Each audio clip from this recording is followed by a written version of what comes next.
بسم اللہ الرحمن الرحیم۔ السلام علیکم۔ گھر کے پیچھے کی دیوار ایک میدان کی طرف تھی۔ میں اسی کمرے میں سوتی تھی جب روز رات دیوار کے اس پار سے کوئی مدد کے لیے پکارتا۔ میں اپنے پاپا کو بتاتی تو ان کا رنگ زرد پڑ جاتا اور کہتے کہ وہاں مت جانا، پیچھے میدان میں آسیب ہے۔ میں بھی وقتی طور پر ڈر گئی، لیکن تجسس کے ہاتھوں مجبور ہوتے ایک دن دیوار میں چھوٹا سا سوراخ کر کے جھانکا تو چیخ نکل گئی، کیونکہ اندر تو میری۔ میں فوراً کمرے سے بھاگنے لگی تاکہ وہاں جا سکوں، لیکن جان تب نکلی جب دروازے کے بیچوں بیچ۔ میرا نام افرا ہے، میرا تعلق اسلام آباد سے ہے۔ میرے ابو کا اپنا بزنس ہے جس کی کئی برانچز دوسرے شہروں میں بھی کھولی جا چکی ہیں۔ میں اپنے ماں باپ کی اکلوتی اولاد ہوں۔ مجھے بہت لاڈ پیار سے پالا گیا۔ میری بات ابھی منہ میں ہی ہوتی تو میرے بابا اس کو فوراً پورا کر دیا کرتے۔ گھر میں ملازموں کی ایک لمبی لائن تھی جو ہر وقت میرے آگے پیچھے کھڑے ہوتے۔ میں اپنے گھر کی اکلوتی شہزادی تھی۔ میں خود کو دنیا کی خوش نصیب لڑکی سمجھتی جس کے بعد سب کچھ تھا، جس کی لوگ تمنا کیا کرتے۔ میرے ساتھ کبھی اونچی آواز میں کسی نے بات نہیں کی، نہ ہمارے گھر کا ماحول ایسا تھا۔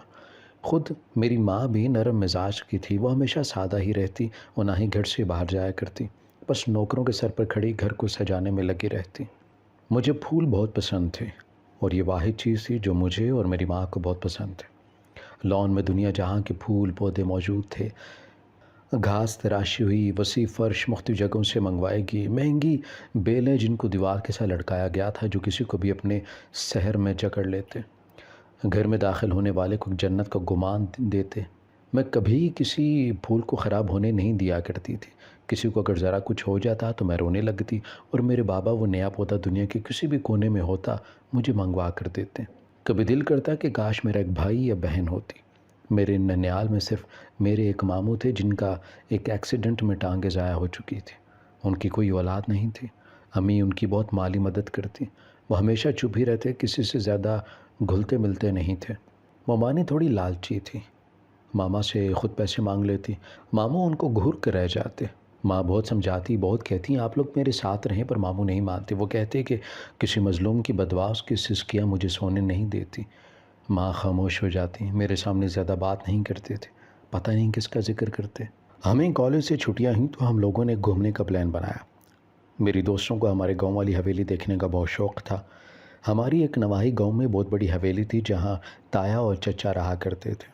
ابو سب کچھ چھوڑ چھاڑ کر اسلام آباد آ چکے تھے، لیکن کبھی مجھے وہاں جانے سے منع نہیں کیا تھا۔ مجھے مکمل آزادی تھی، لیکن کبھی اس آزادی کا غلط فائدہ نہیں اٹھایا تھا۔ ہم سب فل تیاری کے ساتھ دوپہر کو نکلی اور رات تک حویلی پہنچ گئے تھے۔ ہمارا بہت اچھے سے استقبال کیا گیا تھا۔ تائی چچی سب کزن موجود تھے۔ ہم سب تھک چکے تھے، آرام کرنا چاہتے تھے۔ ہماری حویلی کا ایک بہت بڑا اصول تھا کہ سب کھانا ساتھ کھاتے، اور اگر کوئی کھانے پر نہ پہنچ سکتا تو اس کو بھوکا ہی سونا پڑتا، چاہے وہ مہمان ہی کیوں نہ ہو۔ ہم سب 2 سے 20 منٹ کے بعد کھانے کی میز پر موجود تھی۔ میری کزن سب کو گفٹس دیکھنے کا شوق تھا، وہ دیکھنا چاہتی تھی کہ میں ان کے لیے شہر سے کیا لائی ہوں۔ میرے کزن کچھ خاص نہیں تھے، دیکھنے میں سب خوبصورت ایک سے بڑھ کر ایک تھا، لیکن جیسا مجھے چاہیے تھا وہ مجھے کبھی ملا ہی نہیں۔ کوئی ایک انسان جس کو دیکھ کر لگے کہ واقعی یہ بس میرا ہو یا میرے لیے بنا ہو۔ دنیا کتنی ترقی کر چکی تھی، لیکن ہماری حویلی کے لوگ آج بھی وہیں کھڑے تھے۔ ہم کھانا کھا کر سو گئے، سب کو گفٹس بہت پسند آئے۔ بابا نے کال کی لیکن کسی سے بات نہیں کی۔ میں نے کہا بھی تو انہوں نے کہا کہ بیٹا تم اپنا دھیان رکھنا، ہو سکے تو جلدی لوٹ آنا۔ ان لوگوں کے درمیان تمہیں بھیج کر مجھے ایک ڈر ہی لگا رہتا ہے۔ کبھی کبھی بابا بہت عجیب باتیں کرتے جو میرے سر کے اوپر سے گزر جایا کرتی تھی۔ میں جیسے کمرے میں جا کر لیٹی تو آدھی رات کو کسی نے ٹھک ٹھک کی آواز آئی، اور میرے پاس ذرا سی چڑیا بھی چہکی تو میری آنکھ کھل جاتی تھی۔ میری نیند اتنی گہری نہیں ہوتی تھی۔ میں اٹھ کر کھڑکی سے جھانکا تو باہر کوئی بھی نہیں تھا، بس حویلی کے بیک سائڈ پر ایک بہت بڑی موٹی سی دیوار تھی۔ کبھی کبھی تو مجھے ایک عجیب قسم کا کمرہ معلوم ہوتی۔ آدھی رات کو اس وقت وہ دیوار ایک خوفناک منظر پیش کر رہی تھی۔ کئی بار بابا سے ذکر کیا تو کہہ دیتے کہ ہارر مووی کم دیکھا کرو۔ صبح تائی نے نیند کا پوچھا، بیٹا اچھے سے نیند آ گئی؟ وہ میرا کمرہ تھا، جب بابا کے ساتھ آتی وہیں رہا کرتی تھی۔ تو تائی کو بتایا، تائی جان کہاں سو سکی، ساری رات ٹھک ٹھک کی آوازیں آتی، مجھے لگتا جیسے حویلی کی بیک سائڈ پر کوئی ہے۔ تائی کے چہرے پر ایک سایہ سا لہرایا، وہ اٹھ کر چلی گئی۔ میرے کزن جو تایا کا بیٹا تھا اس نے کہا کہ تمہارا وہم ہے، اصل میں میدان کئی سالوں سے خالی پڑا ہے تو وہاں آسیب کا بسیرا ہے، تم لوگ کبھی بھول کر بھی اس جگہ مت جانا۔ میری دوست سے بھی سن کر حیران رہ گئے، بھلا آج کے دور میں بھی یہ لوگ ان باتوں پر یقین کرتے ہیں؟ ہم نے پورا دن گاؤں کی سیر کی، باغ دیکھے، اپنی سہیلیوں کو بتایا کہ یہ زمین میری ہے۔ تب چچا کا بیٹا بولا، ارے سب تمہارا ہی ہے اور پھر سب ہمارا ہو جائے گی۔ مجھے اس کی بات سمجھ نہیں آئی تھی، اگر اس وقت سمجھ آ جاتی تو میں اس کا بہت اچھے سے علاج کرتی۔ ہم ایک ہفتہ وہاں رہے، آدھی رات کو پھر کسی کے رونے کی آواز آ رہی تھی۔ مجھے ڈر لگنے لگا، کہیں میرے کمرے ہی میں تو آسیب نہیں ہے۔ پھر اپنے خیال کو جھٹکتے ہوئے باہر نکل آئی، مجھے پیاس محسوس ہو رہی تھی۔ میرے کمرے میں اس دن تائی پانی رکھنا بھول گئی تھی، تب میری نظر تائی پر پڑی جو اس وقت اسٹور روم کی طرف جا رہی تھی۔ مجھے بڑی حیرت ہوئی، تائی جان رات کے 2 بجے کیا لینے جا رہی ہیں؟ میں بھی دبے پاؤں ان کے پیچھے ہو لی۔ وہ اسٹور روم میں داخل ہوگی، ایک صندوق کو کھولا، اس میں ایک فریم نکالا، پتہ نہیں وہ کس کی تصویر تھی۔ تائی جان اس سے باتیں کر رہی تھی اور آنسو بہا رہی تھی۔ میرے لیے یہ حویلی پر اسرار ثابت ہو رہی تھی۔ میں بھی اسٹور روم میں داخل ہو گئی۔ تائی جان نے مجھے دیکھتے ہی وہ فریم فوٹوز جلدی سے الماری میں رکھ دی۔ مجھے کہا کہ افرا بیٹا اس وقت یہاں کیا کر رہی ہو؟ مجھے بھی شرمندگی محسوس ہوئی، بھلا میرا کیا کام تھا ان پر ایسے شک کرنے کا؟ خود کو دل ہی دل میں کوسا اور ان کے پیچھے باہر نکل آئی، ان سے پانی لیا اور واپس اپنے کمرے میں آ گئی۔ صبح ہم نے جلدی سے نکلنا تھا اس لیے میں سو گئی۔ یہاں آ کر مجھے عجیب عجیب خواب محسوس ہوتے تھے، ایسا لگتا جیسے کوئی مدد کے لیے پکار رہا ہو، کوئی مجھے گھسیٹ رہا ہو، کوئی عورت کچھ کہہ رہی ہو۔ میری پھر سے آنکھ کھل گئی اور میں اپنا موبائل دیکھا جہاں صبح کے 4 بج رہے تھے۔ کچھ دیر یوں ہی لیٹی رہی، لیکن میرے دل میں تجسس پیدا ہوا اس تصویر کو دیکھنے کا۔ میں فوراً اٹھی، جوتا بھی نہیں پہنا اور چپکے سے اسٹور روم میں داخل ہو گئی اور دروازہ بند کر لیا۔ اسی الماری کو کھولا تو وہ تصویر وہیں پڑی تھی، اس کو اپنے موبائل میں قید کر لیا۔ اس تصویر کو دیکھ کر مجھے ایسا لگا کہ جیسے میں خود کو دیکھ رہی ہوں، جیسے یہ میری ہی تصویر ہو۔ پتہ نہیں کون تھی یہ عورت، گھر جا کر بابا سے پوچھوں گی۔ اسٹور روم میں سامان پڑا تھا، جگہ جگہ مٹی تھی، یہ ایک بہت بڑا کمرہ تھا۔ اگر غور سے دیکھا جاتا تو یہ کمرہ ایک داستان تھا۔ دیوار پر ہر جگہ فوٹو فریم تھے جن پر مٹی پڑی ہوئی تھی۔ بہت سارا فرنیچر جو اچھی حالت کا تھا، شاید کسی نئی نویلی دلہن کا ہو۔ کمرہ پورا بھرا پڑا تھا۔ ایک طرف جھولا لگا تھا، باہر بالکنی بھی تھی، ایسا لگا جیسے کئی سالوں سے اس کمرے کی صفائی نہیں کی گئی۔ موبائل پر 5 بجنے کا الارم لگایا تھا، جیسے وہ بجا میں چونکی اور دبے پاؤں واپس کمرے میں آ گئی۔ شکر ہے ابھی کوئی جاگا نہیں تھا ورنہ شامت آ جانی تھی۔ ایک ہفتے کے بعد گھر واپس آئے تو جیسے ایک سکون مل گیا ہو۔ بابا کتنی دیر مجھے ساتھ لگائے کھڑے رہے۔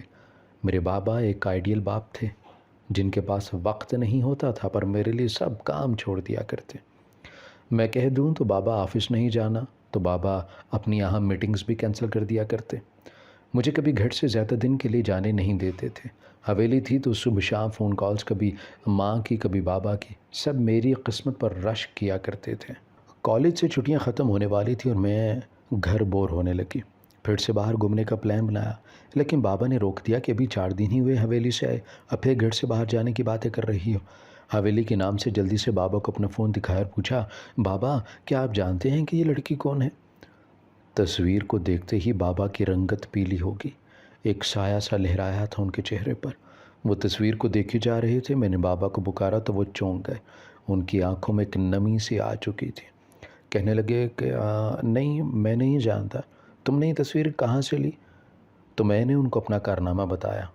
بابا نے کہا کہ پتہ نہیں کون ہے، تم اس سے تصویر کو فوراً ڈیلیٹ کر دو، بلکہ لاؤ میں کر دیتا ہوں۔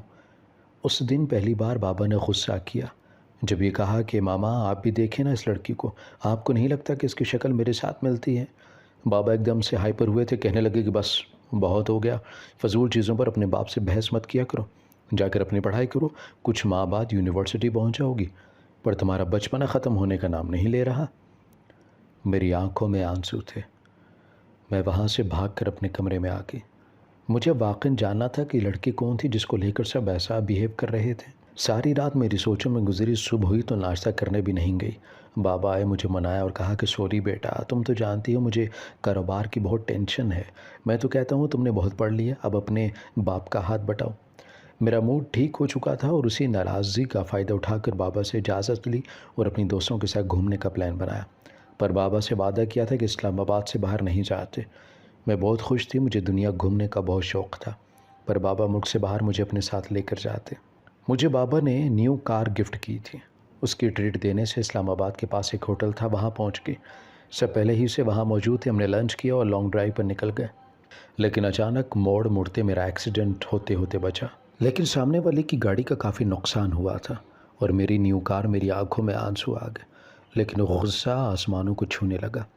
جیسے ہی گاڑی سے باہر نکلی، سامنے ایک لڑکا سادہ سے حلیے میں، نیند سے بھری آنکھیں، اس کی شاید لمبی مسافت سے آیا تھا۔ میں اسے دیکھ کر سب بھول چکی تھی، کیونکہ یہ ویسا ہی شخص تھا جس کو دیکھ کر یہ کہا جا سکتا کہ کاش یہ میرا ہوتا۔ اس نے مجھے کچھ بھی نہیں کہا، ایک نظر ڈالی اور اپنی کار میں بیٹھ کر چلا گیا اور میں وہیں کھڑی رہ گئی۔ بہت عرصہ اسے تلاش کیا لیکن وہ نہیں ملا، پتہ نہیں کون تھا، کہاں سے آیا تھا۔ میرا اب کسی چیز میں دل نہیں لگتا تھا، میں گھر رہنے لگی۔ بابا بھی روز پوچھتے کیا بات ہے، لیکن میں انکار کر دیتی۔ اب بابا کو کیا بتاتی کہ کوئی ایسا انسان مجھے مل گیا ہے جس کو دیکھ کر مجھے لگا کہ وہ صرف میرے لیے بنایا گیا ہو۔ ایک دن تایا اور چچا آئے، وہ پہلی بار ہمارے گھر آ رہے تھے، لیکن اس بار ان کے آنے کی خاص وجہ تھی، وہ میرا رشتہ لے کر آئے تھے۔ میرا دل ڈوب رہا تھا، پتہ نہیں بابا کیا کہیں گے، اگر ہاں کر دی تو میرا کیا ہوگا۔ میں ان لوگوں کے درمیان اپنی پوری زندگی نہیں گزار سکتی۔ بابا نے ان کے منہ پر یہ کہہ کر انکار کر دیا کہ وہ افرا کا رشتہ پہلے ہی طے کر چکے ہیں۔ ان سے معذرت کر لی، پر چھوٹے چچا پھٹ پڑے، انہوں نے کہا کہ ہم اپنی جائیداد کبھی باہر والوں کو نہیں دیں گے۔ بابا نے کہا کہ میرے حصے میں جو آیا آپ لوگوں کے حوالے کر چکا ہوں، اور جو میں نے خود بنایا ہے وہ صرف میری بیٹی کا ہے۔ تایا نے کہا کہ تم نے اپنی بیٹی کو بھی طاہرہ کی طرح باقی کر دیا ہے، ہم نے دیکھا تھا حویلی کیسے وہ گھوم رہی تھی۔ بابا نے کہا کہ اب آپ لوگ جا سکتے ہیں۔ طاہرہ پتہ نہیں کون تھی جس کا ذکر تایا ابا نے اچھے الفاظ میں نہیں کیا تھا۔ میں سمجھ گئی بابا نے میرے رشتے کا جھوٹ بولا ہے، بھلا وہ کیسے مجھ سے پوچھے بنا ایسے کر سکتے تھے۔ ایک دن ضروری فائل دینے بابا کے آفس گئی تو مجھے خوشگوار حیرت ہوئی، جس کو میں کئی ماہ سے جگہ جگہ ڈھونڈ رہی تھی۔ وہ میرے ہی بابا کے دفتر میں کام کرتا تھا۔ اس وقت وہ شخص بابا کو سنبھالے نکل رہا تھا۔ بابا کی طبیعت اچانک خراب ہوگی، ان کو لے کر ہاسپٹل جا رہے تھے۔ اس لڑکے نے مجھے دیکھ کر کسی حیرانگی کا اظہار نہیں کیا۔ بابا بے ہوش تھے، میں بھی انہی کے ساتھ ہاسپٹل آ گئی۔ ڈاکٹر نے بتایا کہ ان کو دل کو تکلیف ہوئی ہے، آپ کے فادر بہت زیادہ سٹریس لیتے ہیں۔ مجھے اس وقت پتہ نہیں تھا کہ میرے بابا کون سا راز دل میں دفن کیے بیٹھے ہیں۔ میں تب بزنس کی ٹینشن سمجھی۔ اس لڑکے کا نام عبداللہ تھا، وہ ساری رات میرے ساتھ ہاسپٹل رہا، اس نے بہت مدد کی۔ بابا کو ہوش آ چکا تھا، انہوں نے عبداللہ کو مجھے گھر چھوڑنے کا کہا، لیکن میں جانا نہیں چاہتی تھی، پر بابا نے سختی سے منع کیا۔ ماما وہیں بابا کے پاس موجود تھی۔ عبداللہ مجھے لے کر نکلا تو بولا، اگر آپ برا نہ منائیں کیا میں کپڑے چینج کر سکتا ہوں؟ ماما بھی ویٹ کر رہی ہیں، ساری رات مجھے فون کرتی رہیں۔ میں نے کہا کہ جیسے آپ کی مرضی۔ وہ شکریہ ادا کرتا ایک محلے کی طرف گاڑی کو موڑ دیا۔ گھر پہنچتے ہی مجھے کار میں بیٹھنے رہنے کا کہہ کر 10 منٹ میں آتا ہوں، پر میں نے اس کا گھر دیکھنے کی ضد کی۔ یہ ایک ٹوٹا پھوٹا محلہ تھا۔ مجھے حیرت ہوئی، اتنی بڑی کمپنی میں کام کرنے والا شخص اس چھوٹے سے گھر میں رہتا ہے۔ اس کے گھر میں صرف اس کی ماں تھی جو بوڑھی ہو چکی تھی۔ انہوں نے بتایا کہ کبھی وہ ایک نرس ہوا کرتی تھی۔ وہ میرے لیے چائے بنا رہی تھی اور ساتھ ساتھ اپنے بارے میں عبداللہ کے بارے میں بھی بتا رہی تھی۔ ان کے چہرے کو دیکھ کر کوئی نہیں کہہ سکتا تھا کہ عبداللہ اس عورت کا بیٹا ہے۔ عبداللہ مجھے گھر ڈراپ کر کے چلا گیا۔ اب اکثر میری اس سے بات ہونے لگی، ہم کبھی کبھی ایک ساتھ لنچ بھی کرنے لگے، اور میں بابا کے ساتھ آفس جانے لگی۔ کچھ دنوں سے عبداللہ نہیں آیا تھا، اس کا نمبر بھی بن جا رہا تھا۔ بابا سے پوچھنے کی مجھے جھجک محسوس ہوئی، لیکن وہ میری بے چینی کو بھانپ کے انہوں نے بتایا کہ عبداللہ کی والدہ وفات پا چکی ہے۔ مجھے بہت دکھ ہوا ہے، میں وہاں جانا چاہتی تھی، پر بابا نے بتایا کہ وہ صرف وہاں اپنی ماں کے لیے رہتا تھا، لیکن اب وہ اپنے اپارٹمنٹ میں شفٹ ہو چکا ہے۔ ہو سکتا ہے کل یا پرسوں تک آفس آنا شروع کر دے۔ بابا اس کے متعلق ہر بات جانتے تھے، مجھے حیرت ہوتی، بھلا ایک باس کیسے ایک ورکر کے لیے اتنا فکر مند ہو سکتے ہیں۔ رات کے کھانے کا خاص اہتمام کیا گیا تھا، شاید کوئی آ رہا تھا۔ مجھے پہلے بھی بابا کے مہمانوں میں کوئی خاص دلچسپی نہیں تھی، اپنا کھانا کمرے پہ منگوا لیا۔ جب خان سامہ برتن اٹھائے آیا تو اس سے ایسے ہی پوچھ لیا کہ کون ہے، تو اس نے کہا کہ چھوٹی بی بی، آپ نہیں جانتی ان کو؟ عبداللہ صاحب آئے ہیں، وہ پہلے بھی کئی سالوں سے یہاں آ رہے ہیں۔ اس کی بات سن کر میں گہری سوچ میں چلی گئی۔ وہ کیا بول رہا تھا؟ مجھے کچھ سنائی نہیں دے رہا تھا۔ وہ اتنے سالوں سے ہمارے گھر آ رہا ہے اور مجھے پتہ نہیں۔ جلدی سے کپڑے بدلے، خود کو آئینے میں دیکھا اور بابا کے اسٹڈی روم میں چلی گئی۔ وہاں عبداللہ بابا کے ساتھ چائے پی رہا تھا۔ پھر بابا ایک فون سننے کے لیے کمرے سے باہر چلے گئے۔ اس دن مجھے پتہ چلا کہ وہ عبداللہ کی سگی ماں نہیں تھی۔ اس کی ماں زندہ تھی یا مر چکی تھی، کچھ نہیں پتہ تھا۔ بس اپنے خاندان کو تلاش کر رہا تھا۔ عبداللہ کی شخصیت میں ایک ٹھہراؤ تھا۔ وہ کم بولا کرتا تھا، لیکن جب بولتا تھا سامنے والا بس یہی چاہتا کہ وہ بولتا رہتا۔ میری پسند محبت میں بدل چکی تھی، جس کا اظہار میں کرنا نہیں چاہتی تھی۔ بابا کمرے میں واپس آئے تو انہوں نے بتایا کہ تمہارے تایا ابو کو سیریس ہارٹ اٹیک آیا ہے، ہمیں ابھی نکلنا ہوگا، باہر تیز بارش ہو رہی تھی۔ جب عبداللہ نے کہا کہ سر کیا میں آپ کے ساتھ چلوں، تب بابا کا ہاتھ تھم گیا تھا۔ پھر سر اٹھا کر عبداللہ کو دیکھا، کہتے نہیں، اگلی بار تو میں ضرور اپنے ساتھ لے کر جاؤں گا۔ بابا اکیلے نکل گئے اور 3 دن بعد گھر لوٹے۔ وہ بہت تھکے ہارے ہوئے لگ رہے تھے۔ پتہ نہیں وہاں ایسا کیا ہوا تھا جو بابا پورا ہفتہ بیمار رہے۔ بابا کو حویلی سے آئی 1 ماہ ہو چکا تھا، لیکن اب وہ پہلے سے زیادہ چپ رہا کرتے۔ ایک دن امی سے بابا کہہ رہے تھے کہ ہمیں حویلی جانا ہوگا۔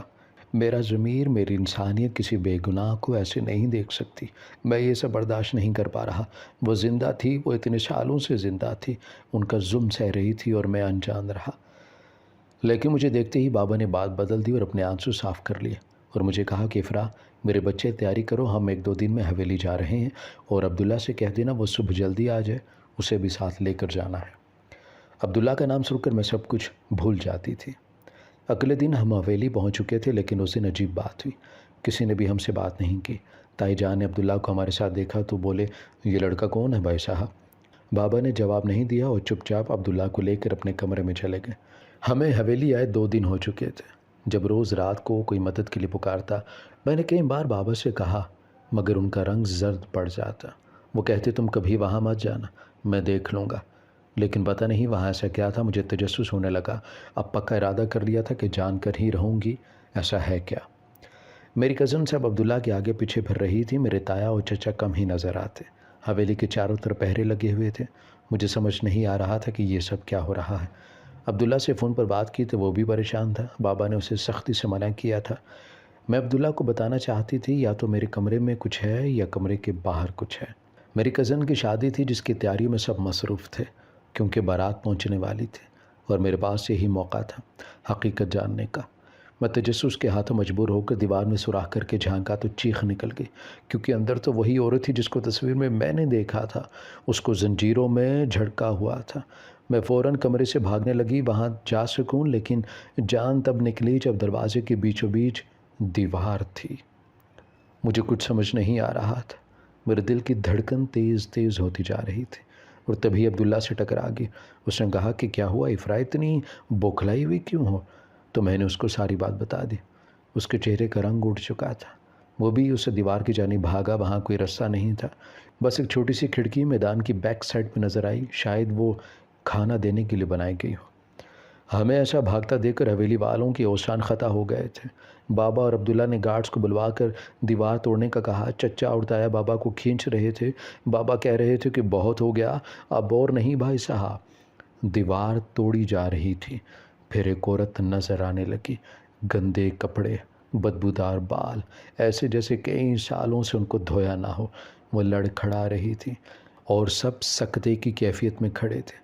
جب عبداللہ بھاگ کر گیا اور اس عورت کو اپنے گلے لگا لیا، اس کا چہرہ اتنا گندا تھا کہ گھن آتی تھی، لیکن عبداللہ دیوانہ وار چوم رہا تھا۔ چچا نے عبداللہ کو دھکا دیا اور اس کو گولی مارنے لگا، لیکن عبداللہ نے پسٹل چھین لی اور بولا کہ بس بہت ہو گیا۔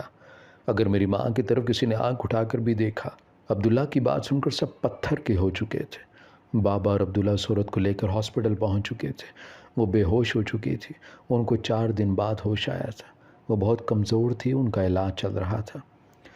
بابا نے بتایا کہ عبداللہ تمہاری پھپھو کا اکلوتا بیٹا ہے۔ تمہاری پھپھو نے ایک جرم کیا، وہ تھی محبت، جس کی سزا وہ 24 سال بھگتتی رہی۔ جس دن طاہرہ گھر سے بھاگی اس کی شادی تھی، لیکن یہ مرتضیٰ کو پسند کرتی تھی۔ اس کا تعلق مڈل کلاس فیملی سے تھا۔ بھائی طاہرہ کو ڈھونڈ رہے تھے، پھر 1.5 سال بعد طاہرہ ملی۔ اس نے ایک بچے کو جنم دیا اور اسی دن اس کے باپ کو مار دیا گیا۔ میں نے عبداللہ کو اٹھا کر بھاری رقم دے کر اس نرس کو یہاں سے بھگا دیا۔ اور ایک مردہ بچے کو اس کے پاس رکھوا دیا۔ پچھلے 24 سال سے میں عبداللہ کا خرچ اٹھاتا رہا، کبھی کسی سے ذکر نہیں کیا۔ وہ میری لاڈلی بہن کا بیٹا ہے۔ مجھے بتایا گیا تھا کہ طاہرہ کو بھی اسی دن مار دیا گیا، لیکن بعد میں پتہ چلا وہ تو قیدی بنی اپنی سزا کاٹ رہی ہے۔